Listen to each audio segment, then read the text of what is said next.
I say that he's just a brave man. And one of the funny things, too, Kibler, is that we actually do have a karaoke room booked tonight. We do. RDU said, win or lose, he's going to be singing there. But I will say that I think that RDU will be better off sticking to playing Hearthstone professionally rather than trying to pick up either singing or archery based on that video. Yeah, don't quit your day job, right? No. And we won't either. It's not like we're great for singers either. I can do karaoke to Ice Ice Baby, and that's about it. Well, that's very thematic for the upcoming expansion Knights of the Frozen Throne. I look forward to that. Well, I gotta make a parody Ice Ice Baby that. Well, you've been killing that in that front recently as well. Let's go to game number 2. RDU is currently up 1-0 over Kalento, and Kalento gets the match that he was looking for when he was queuing up his Jade Druid. He needs to hit this because the Jade Druid is largely favored over the Burn Mage. However, this isn't the normal Burn Mage that you're accustomed to. RDU calls it a Control Mage, primarily because it's got a lot of Freeze Mage elements. The way he described it is, I wanted to play Freeze Mage, but I also want to play Mana Worm, so I just stitched them together. It always feels stitched them together. It always feels a little bit weird. A nice Ben Brode impression, by the way.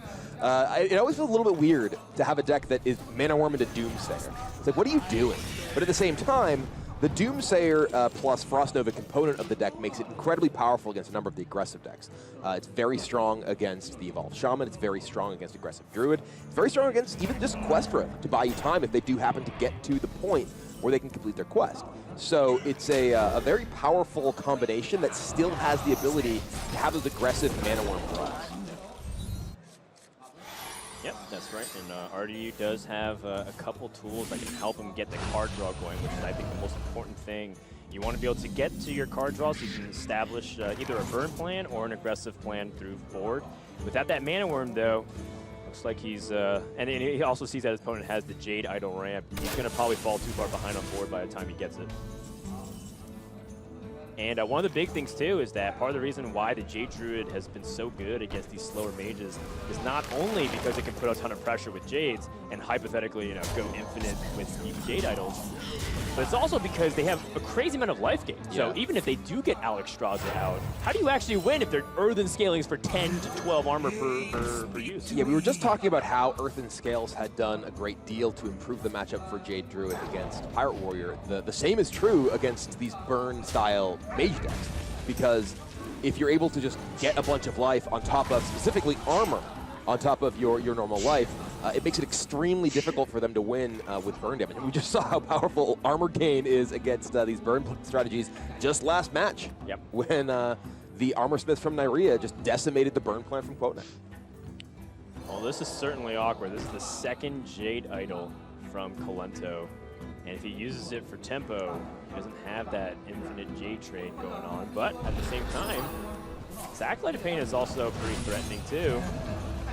And looks like Kalento's going to favor to go for the tempo route. Earthen Scales for 2 armor, second Jade Idol. Wow. Not being shuffled in. Kalento has kind of pigeonholed himself. And I don't know, I mean, he looked a little uncomfortable there. Yeah, I mean, his draw is pretty awkward. And he's kind of put himself in a bit of an awkward situation as well. If he does not find any Nourish, specifically Nourish, because he's also used a lot of his cheap spells in his hand. He made it so that an Auctioneer draw isn't necessarily powerful anymore because he played both his Jade Idol and his Earthen Scales. But he's looking to play a tempo-style game here. And RDU, he looks like he might be a little bit stressed about it. Yeah, I mean, don't get us wrong. I mean, the fact that the Jade Idol's not getting shoveled is a big deal, but it's not going to determine the game by itself. Right. A lot of times, the Jade Druid can get the Jades to 10 anyways if they just play everything in their deck, which with the card draw support should be able to do. Yeah, very often a lot of players overestimate. Oof.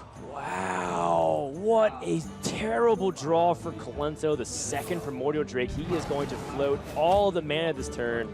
And RDU could not be happier to just see that. Although RDU is the one who looks stressed, as if he's the one who drew double Primordial Drake with Innervate on 5. Yeah, the Infinite Jade plan not going to be coming into play this match, but you know, Kalento is just looking to have infinite cards that he can actually do anything with in his hand, or even finite, because he only has that Innervate.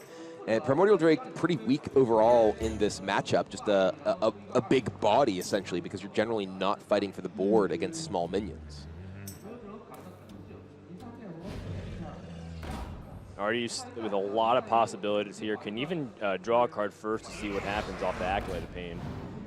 You just bump in, draw a card, see if you want to do anything else. If not, maybe this is your opportunity to seize the board. I think the way RDU interprets Kolento hand is that he's coming up on a big power spike for turn 6, either Black Ball or Jade Behemoth. Little does he know that Kolento's best play is an Innervate Primordial Drake. So by playing smaller minions onto the board, he might play directly into Kolento's hands, at least for that turn. I mean, this is a situation where I could imagine RDU just pinging his own Acolyte to draw a card and play Doomsayer because of the threat of a potential tempo 6-drop, as you mentioned, like a Jade Behemoth this turn. Because that is something that can potentially be scary. Looks like he's going to go ahead. Ooh, he's not going to have much time to make his Discover choice. Oh, it looked like he was going to play Glyph, but that's the Ice Block instead. RDU does have a counter spell in his deck. So. All right, there's the Behemoth, though. He did pick up a perfect on-curve play this turn, but it's possible he actually just wants to innervate out of Drake to kill the Mana Worm as well. He does probably need to save the innervate, though, because he does have those 2 Auctioneers left in the deck, and he has no cheap spells in his hand, so that may need to cycle into another card.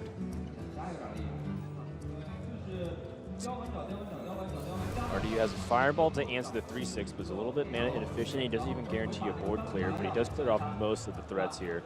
And it's very apparent that Kolento is just trying to pressure for the win. RDU could just use Volcanic Potion to clear this board. He can attack his Acolyte in Volcanic Potion, which will pump up the Mana Worm, then ping off the 3/3. Okay. So he'll get to draw a card, clear off Kolento's entire board.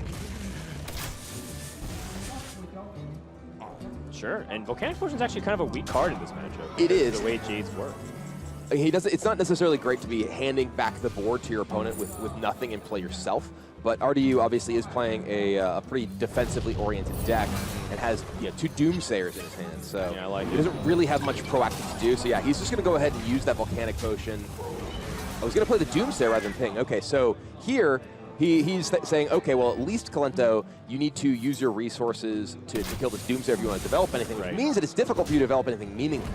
Yeah, and that's kind of what you were talking about in the previous turn. Right, exactly. With RDU setting up that Doomsayer, Kolento doesn't feel comfortable just doing anything else with his mana, and now is passing over, and Kolento's tempo plan has been completely stopped by this Doomsayer #1. Also, a ton of information, which is given to RDU as well. No Wrath, no swipes in the hand. No, I mean, you could also just play Feral Rage maybe to just get some tempo out. Maybe he played Feral Rage and a Jade Spirit, for example. Yeah, I mean, he'd have to have a combination, including something cheap that he could play, like Jade Spirit or Jade Blossom, to want to actually protect that board, because there's a lot of combinations of cards you can have in your hand that you don't want to invest that. You'd rather just hand over the turn to your opponent. Ooh, Meteor is very appetizing. Firelands Portal is also an appetizing pick, too. Yeah, looks like it's double Arcanologist time. Good opportunity for RDU to ensure he does have secrets to get with them. Doesn't want to draw his secrets and have them stranded in his deck. Just look at the difference in the deck size, and I think that tells you everything about the game so far. Kolento hitting dead draws, but RDU's hitting almost all of it. And now Kolento has the ability to play some bigger minions now, but it's not even that clean. And he finds the Auctioneer, which can potentially give him some more resources, but he only has that innervate. He did use those cheaper spells early in the game to make that tempo play. Another Firelands Portal picked up for RDU. The inexpensive one, the discounted one, along with a Hero Power and one of his Arcanologists can punch through this. Ooh, a Bomb Squad. That is the absolute worst result for RDU. Absolutely, and it lines up perfectly for another Primordial Drake. Is that enough for Kolento to come back in this game? One thing that's so amazing about this crowd, who you see on the screen right there, every single time something like that happens, whether it's an amazing result, like the Earth Elemental we saw earlier, or a Doom card, or something terrible for a player, they just react. They love the swings. And they know the swings, too. They can identify it. A lot of these players in China have played and grinded through the ranks a lot. China is one of the more competitive servers out there because they have 40, 50,000 legends at any given season. And it's really interesting because the way that Kolento played this game actually lined up for that Bomb Squad to be hugely impactful. He took that really aggressive line early on, playing for tempo, getting a lot of damage in. Now RDU is down to just 11, and now he needs to respond to everything Kolento does. One of the interesting quirks, by the way, of Gadget Sand Auctioneer and Counterspell is that if you play a spell that gets counterspelled, you still draw a card, by the way. And Colento knows that RDU has no ice barrier, so that's going to be whether or not he feels like he wants to go for a gadget stand and potentially kill his Doomsayer. He will draw a card. Or, once again, he sees his tempo over to his opponent on a turn that looks like an Alexstrasza, which is super scary. Yeah, there is no Alexstrasza for RDU, but Colento has to be afraid of it regardless. And Colento's deep in thought considering his options here. I want to point out, by the way, that RDU has 21 guaranteed burn, and then the Mediz Valet is 24, most Memorial Blade, so he could also just piece together even without Alexstrasza. It's true, and he does have the ice block that is up as well as an ice block in his hand to try and maximize this, but he does not have a lot of life to work with. Yeah. All that damage Colento got in early in the game, as well as that bomb squad, have really put RDU in a precarious position. Now, RDU has to be afraid, okay, you know, am I going to get just killed, or my block popped by Barrel Rage, by Swipe, Doom Guard. All right, the highs and lows. Gets a bomb squad, gets a Doom Guard. I think that evens out. I guess. It all depends. I mean, Colento last game went for a very ballsy play with the Fandral Nourish instead of a guaranteed taunt, which cost him. In this game, he had an opportunity to go for a risky play, and it didn't. It wouldn't have worked out. We know that Nourish would have came in here, but you know, at this point, Colento, is he going to be able to stabilize? Because RDU can now completely shift game plans. And Colento is really low on armor game. He used that Earthen Scales early in the game. He has no Feral Rage in his hand. He doesn't have the second Earthen Scales. And look at that. RDU is 7-0 in this tournament. He has yet to lose a game. This one may be the closest he has played yet. Trying to count the damage, see if RDU can set up a guaranteed 2-turn lethal. But with the threat of Feral Rage and other cards like that, no such thing. It's always dangerous to try and go for that kind of setup.